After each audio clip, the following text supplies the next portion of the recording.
Hello and welcome back to A Modern Pharmacist with me, Lee Smith. Now, have you ever heard of someone say to you, your good cholesterol levels are high, so there is no need to worry about heart disease? Well, sadly, this is a common phrase that is used, especially across all health practices. And I'm sorry to be the bearer of bad news, but it is incorrect on quite a few levels. And the whole point of this podcast is if you are a patient or even if you are a physician giving out this information, then there'll be a lot of things in this episode that you probably weren't aware of. And this is not to sound condescending because I've obviously gone through pharmacy degrees. I've practiced in this area for a long time. And even after years within medicine and doing all these clinics, I wasn't fully aware of the scale that HDL cholesterol and all the information surrounding it. So there are probably a lot of things in this episode that you will take from it as either a patient or a healthcare provider. So I'll get into one of the first statements that isn't correct, which is every time it comes onto cholesterol, it always is something that I have to explain. But this idea of good and bad cholesterol, which is something that is actually taught at a university level, which is why it carries on throughout healthcare, not merely to allow patients to understand, but this is what's given to physicians, is that cholesterol is cholesterol. It is the same molecule no matter where it is in the body. What is termed good and bad is how the body uses it and how it's transported around the body. And what I mean by that is cholesterol behaves like a fat so that it cannot disperse within water, and we essentially need to package it up for it to be able to transport throughout the blood. So what was termed or coined as good cholesterol was the ones where it would go and get the cholesterol from the arterial wall or cells around the periphery and bring it back towards the liver. And what is termed bad is when it takes it from the liver to the site of the periphery, but on the way can get lodged into the arterial wall. And a common theme that I might say, I'm hoping that I'll be more conscious of it, is that this is a gross oversimplification of cholesterol transport and cholesterol semantics. And in this case, I believe it has led to potentially patient harm and harm at greater levels than what it was actually meant to solve. So that's the first thing. Cholesterol is the same. It's just how it's transported around the body. But where did it come up, or where did we come up with this idea that it's good cholesterol?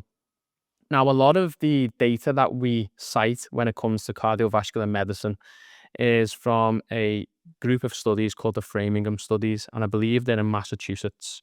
And basically, these have been going on, I want to say, from the late 40s, and a lot of them are still ongoing today. So all the information that we have with regards to cholesterol profiles, aspirin, cardiovascular disease, mainly originate from these longitudinal studies, if I've said that correctly. But one of the first pieces of evidence that come out was that having a low HDL was 4 times more a predictive factor in cardiovascular disease than having a high LDL cholesterol. Now, it's a bit of a thing to get your mind around, but essentially, if your HDL was low, then you would have a greater risk of heart disease than if you were to have a high level of LDL cholesterol, which is historically being termed as bad cholesterol. And that was because they looked at people who had heart attacks and went back and had a look at their bloods. And that was basically the picture that they come up with. And then from this, there's obviously a lot of motivation was carried into studies and physiology and had a look at how can this be? How can having low levels of HDL lead to increased risk of heart disease? And the inverse of that happen as well. How can high levels of it be protective of heart disease? And the simplified method is, like I said earlier, HDL, which is the particle which contains the cholesterol, takes it from the periphery, ideally from macrophages within the arterial wall, and it will then take it back towards the liver for it to be disposed of, usually within the bile and then in the feces. That is the ideal outcome. However, since then, a lot of pharma companies have obviously went after trying to improve levels of high HDL, which is what I'll probably go on to next. There's quite a lot of things that I want to try and go through in this. And this is probably the next point, is that from this study, they said high HDL levels have been linked to being protective with heart disease. So what these pharma companies aim to do was to increase their levels And sadly, they actually didn't come up with a positive benefit. In actual fact, there was actually a few deaths.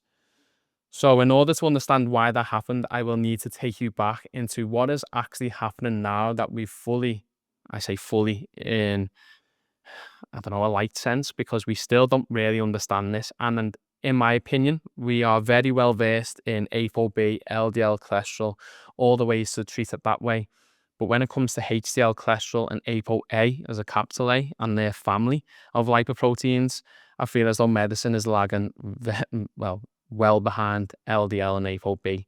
And it is such a very, very complex thing, which I will do my best to try and take you along the same journey that I went through when researching this. And as always, all the stuff that I have researched and used as evidence will be put down below so you can look at it in your own time.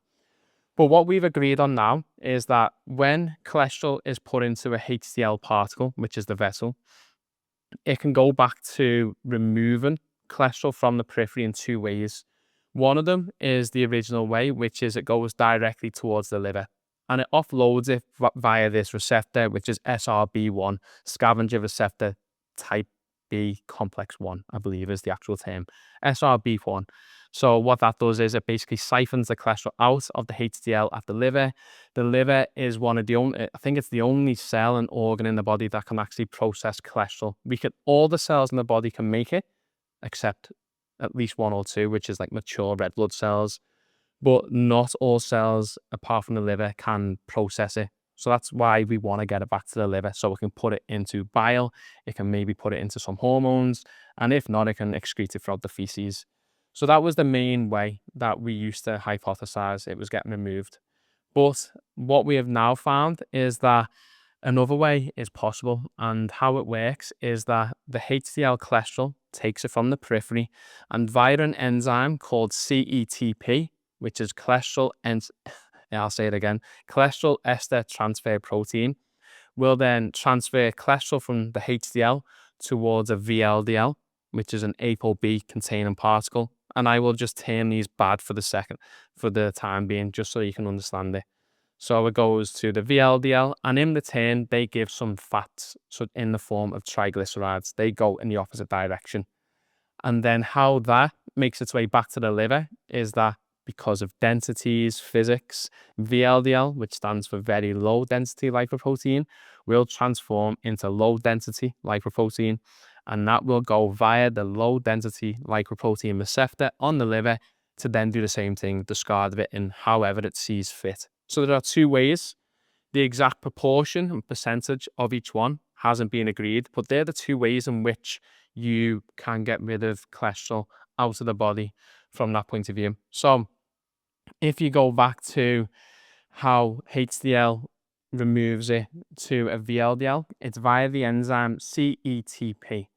So what pharma thought was, based on all the studies before, like I said, having higher levels of HDL cholesterol is linked to protective features when it comes to heart disease. If we increase it via blocking this enzyme and blocking this transfer of cholesterol, then we will have really good outcomes. And that wasn't the case. They actually had a few deaths, and it was believed that it was actually outside of the drug target as to the cause of the deaths. But the bottom line is it didn't come up with the same outcomes. And there is a few more studies that have come out since, but they still haven't really found a convincing way from what I've read. So that then pushed on to this idea of, well, if higher in HDL didn't work, why didn't it work? And that comes down to the dynamic nature of this blood test and this particle in its own right. So there were so many analogies that I was trying to come up with for HDL, and I think it's probably a better place if I come up with it later on in the episode once I've explained a few more things. But HDL is more of like I said, it's dynamic. It is constantly changing. It just doesn't fit any principle that we're used to when it comes to lipid physiology. And what I mean by that is, if you take a low density lipoprotein, which was previously termed the bad cholesterol, they have a molecule on the top of it called apoB-100 that stays with that molecule for life until it dies and it's getting excreted out of the body. And the other thing is that it has one molecule of apoB per particle. So it's quite easy. We can literally measure how many particles there are based on how many apoB molecules that are present. HDL is a completely different ballgame altogether. So, as I said earlier, it is a part of the apoA family. There are 5 apoA family members. So there's apoA 1, 2, 3, 4, 5. Number 3 seems to have literally no evidence on it. I don't know what is the issue with it. But apoA 1 is the main one that we sort of look at and we measure in advanced labs to see, give us a greater idea of what HDL is doing. But as you'll probably understand in the next couple of minutes, is that it doesn't really give us much insight because each HDL particle can contain from 1 up to 4 and even more of these apoA1s. So again, what does that mean? It doesn't tell us about particle number. It doesn't tell us about the functionality. And then another thing which was really baffled me was apoA5 is used to activate lipoprotein lipase. I understand that I am going through a lot of these lipid metrics and physiological systems, so I will try and do my best to come back. But when you have fat and it goes to a cell membrane, it needs this enzyme called lipoprotein lipase. And what that does is essentially breaks down the fats in the cell outside in the blood and grabs it, brings it into the cell that we can use it for energy, hormones, whatever it is that it's used for. So if you upregulate that, you get a greater extraction of fat from the blood, which is what we want. And this apoA5 sits on the HDL particle, which is not involved in that side of lipid metabolism, and it loans it out to all the other particles, which completely blew my mind. I didn't have a clue about it. And that's why I did say at the very offset is that a lot of the stuff in this podcast, there was so many things as to I didn't know. So there's a good chance that the majority of patients and physicians given this generic blanket advice when it comes to HDL cholesterol are completely misinformed about it because it is really, really complex. But going back to HDL, when you measure your blood level, if you've got your access to your bloods now, you will see the classic lipid profile: total cholesterol, HDL, non-HDL, LDL, triglycerides. On the HDL cholesterol, if you were to take a snapshot of the blood, so that's the blood vial there, it gives you how much cholesterol is within a mature HDL particle at that moment in time in your blood. It doesn't tell you how much cholesterol it's offset, how much particles or how many particles that cholesterol is contained within. It just gives you a concentration, which if the whole protective effect of HDL comes from its functionality, then it makes no sense. And the reason I say that is that there are many studies out there, many groups of people, and this is via Mendelian randomisation. And the reason I bring this up is if you wanted to see the effect of something within a population, if there is a gene attached to it, then if you just study the group who have really high activity of this gene or the inverse, very low levels, you can basically see what would happen in a lifetime study. It's a cheat code really for a lot of studies that are currently out there. And there are also other people who have genetic variants where they have high levels of HDL in the blood, but they are not able to get rid of it and transfer it via SRB1 to the liver, which then led onto this realization that high levels of HDL isn't good because in this group of people, they have high amounts of cardiovascular disease despite having higher levels. And that's because the HDL cannot do its job. And essentially, it's like having a lot of. I was trying to think of a really good analogy. I actually thought of one just before I come on here.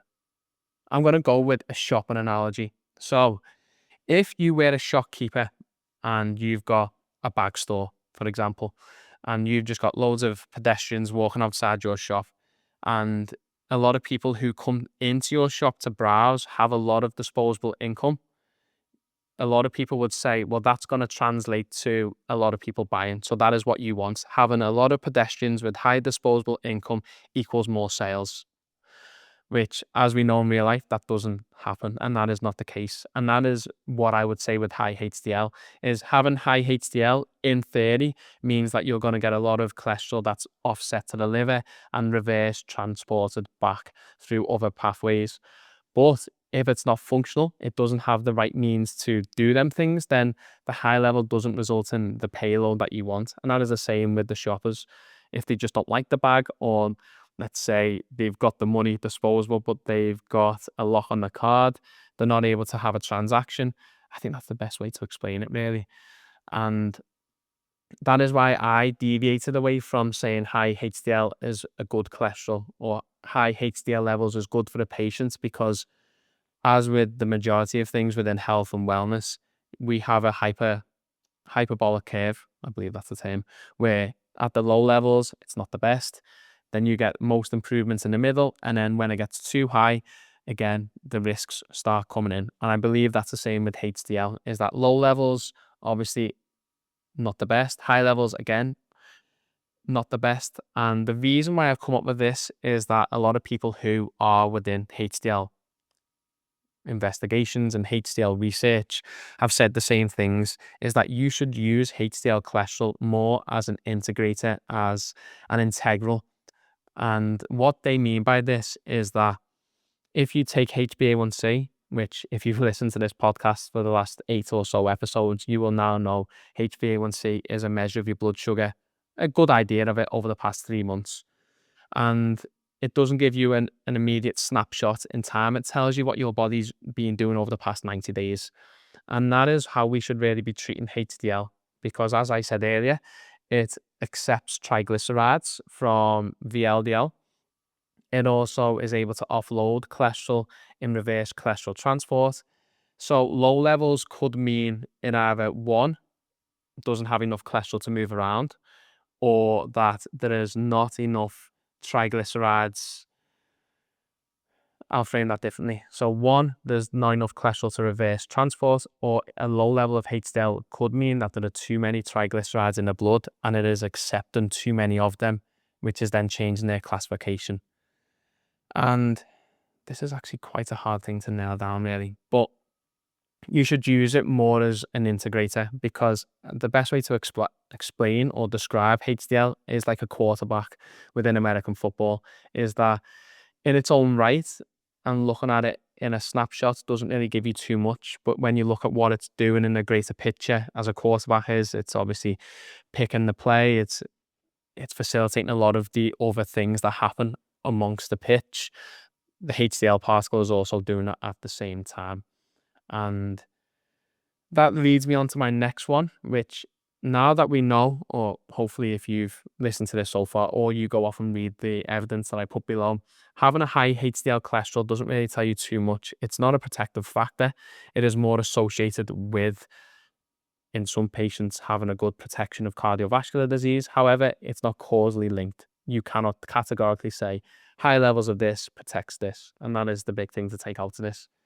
But if you have high HDL in the past and you were seen by a doctor, well, I say doctor, whoever prescribes the medication, usually a doctor, and they would say your HDL levels are good and they're high enough, so we're not going to treat you with anything else and we won't look at it. When in reality, we shouldn't use that as a proxy anymore. We should treat HDL as a separate entity, still look at all your other risk factors. So look at your blood pressure, your LDL cholesterol, apoB, your weight, your HbA1c, and measure and tackle them as their own risk. And then HDL we can assess as that is being managed at the same time. It shouldn't be a reason to stop treatment or prevent you from starting it in the first place.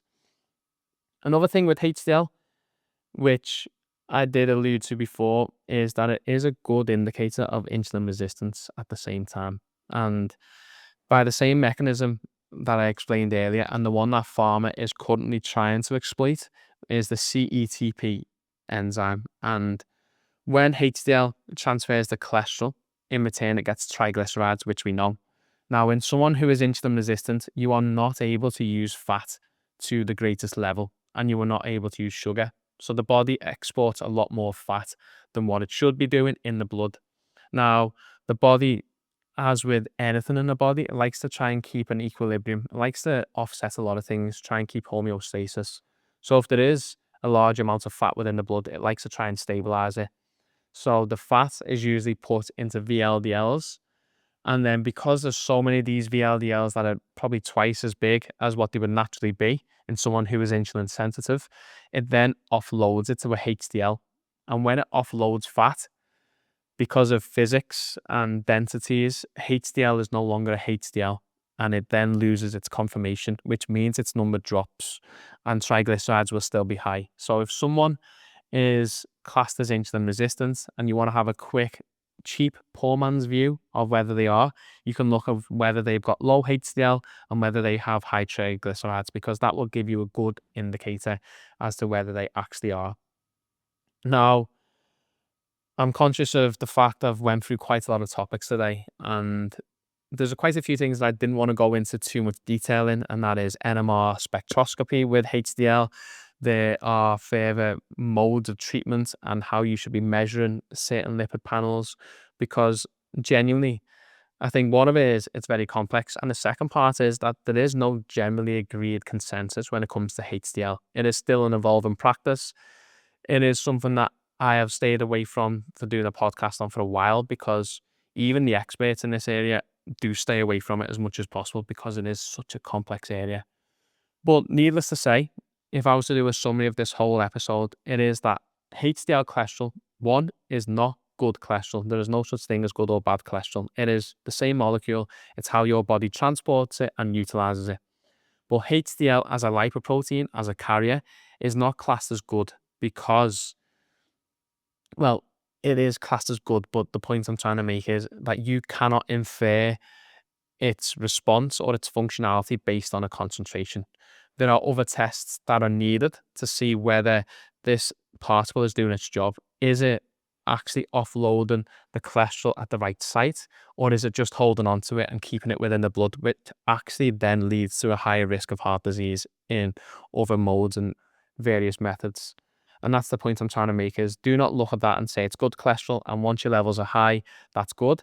Also, do not look at your HDL and say they are really low, so that must mean it's a bad thing. It doesn't. It could mean, obviously, that there are some things going on in terms of your diet isn't adequate. You've got insulin resistance. You have an abnormal gene. Again, I have not talked about this, but when you make HDL, you have to use a transporter. Again, I don't want it to go too scientific, because a lot of people who may be listening to this who aren't scientifically inclined may not be too interested in this. But the bottom line is, when you make HDL, it needs to be paired quite quickly with the protein and then the fat. And if not, it then gets cleared out your body. So you have undetectable levels, and then your kidney can be impaired. You can actually get kidney disease from this. My point is that low levels can be an indicator of something bad, but also we don't know too much about it to say at what point does a HDL cholesterol below this level infer that it is a causal link to atherosclerosis or heart disease. We haven't really crossed that boundary yet. And I feel like that is going to happen at some point soon, because when it comes to cholesterol management, we always focus on apoA and that family of lipoproteins and how we treat that. And I think as a cohort, I believe the treatments for these things now are really good, that we should be focusing on other areas to optimize your health, and how can we best use other parts of the lipid panel, because I just believe they are merely scratching the surface. Pharma are going to keep continuing to try and do these CETP inhibitors. Again, from what I've read and the science behind it, doesn't make too much sense. But again, there's a lot of things that in theory don't make sense or do make sense, and they happen to come out with the inverse outcomes. Hopefully you've got something out of this episode. There's probably quite a few things that I wanted to add into this. I'm just trying to quickly scan through my brain to see if there's anything else that I am missing. HDL, no, I don't think there is, to be honest. But if you are a health professional and you are giving this advice, please do not do so in a crude manner.